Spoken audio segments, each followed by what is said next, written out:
వ్యక్తిగత సంబంధించిన ఒక ప్రశ్న. గోశాలకు సంబంధించి మీరు లక్షలు సంపాదించారు అలాగే మీ మీద వ్యక్తిగత ప్రశ్న.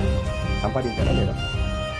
నేను గోశాల మీద లక్షలో కోట్లో సంపాదించుంటే ఇంత చిన్న ఇంట్లో ఉండవలసిన అవసరం లేదు. 2, ఆ గోశాల నేను గోవు యొక్క వైభవం గురించి చెప్తే నమ్మినటువంటి వాళ్ళు పాపం ఐశ్వర్యవంతుల బిడ్డలు కూడా వాళ్ళ ఆడవాళ్ళు చేతులు బొబ్బలెక్కేటట్టుగా రాళ్ళు మోసి మట్టి మోసి మేమందరం స్వచ్ఛంద సేవతో కట్టుకున్నటువంటి గోశాల. అక్కడ ఉన్న ప్రతి ఇటకలో మా నెత్తురుంది, మా చెమటుంది. అటువంటి చోట నేను ఎందుకు డబ్బులు తినేస్తాను? అంతకన్నా మహాపాప కార్యం ఇంకోటి ఉంటుందా? నిజంగా నేను కానీ గోశాల మీద లక్షలో కోట్లో సంపాదించుంటే ఇవాళ ఈ వడగాడ్పులో మధ్యాహ్నం భోజనం చేసిన తర్వాత ఒక మోటార్ సైకిల్ మీద అంత వేడి ఘాట్పులో ఆఫీస్కి ఎందుకు ఎడతాను?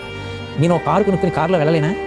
ఇవాళ మీకు ఒక విషయం చెప్తున్నాను. గోశాల మీద డబ్బు సంపాదించడం కాదు, ఈ ప్రవచనాల కోసం నేను జీతం నష్టం మీద పెట్టినటువంటి సెలవు వల్ల ఎంత డబ్బు నేను కోల్పోయానో నాకు జీతం ఇస్తున్న సంస్థకు తెలుసు.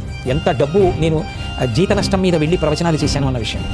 ఎక్కడ ఎవరి దగ్గర నా జీవితంలో ఒక్క పైసా నాకు మీరు ఈ డబ్బు ఇవ్వండి అని అడిగి పుచ్చుకున్నది లేదు. అంటే ప్రవచనాలు చెప్పేటప్పుడు కూడా మీరు ఎక్కడ ఎప్పుడు ప్రవచనాలు చెప్పిన చోట కూడా మీకు నేను ఈ కానుకిస్తానంటే నాకు వద్దు అని చెప్పి విడిచిపెట్టి వెళ్ళిపోయాను తప్ప ఒక్కొక్క చోట అయితే బలవంతంగా నాకు తెలియకుండా నాకు ఇచ్చినటువంటి పంచెల చాపు మడతలలో డబ్బు పెట్టి ఇచ్చేస్తే నా వెనక వచ్చిన అంతేవాసులు చేతికి ఇచ్చి ఎవరైనా పేదవాళ్ళకి ఇచ్చేసాను, లేకపోతే దేవాలయంలో పట్టుకెళ్ళి హుండీలో వేసేయమన్నాను తప్ప నేను నా జీవితంలో ఒక నియమంగా పెట్టుకున్నాను.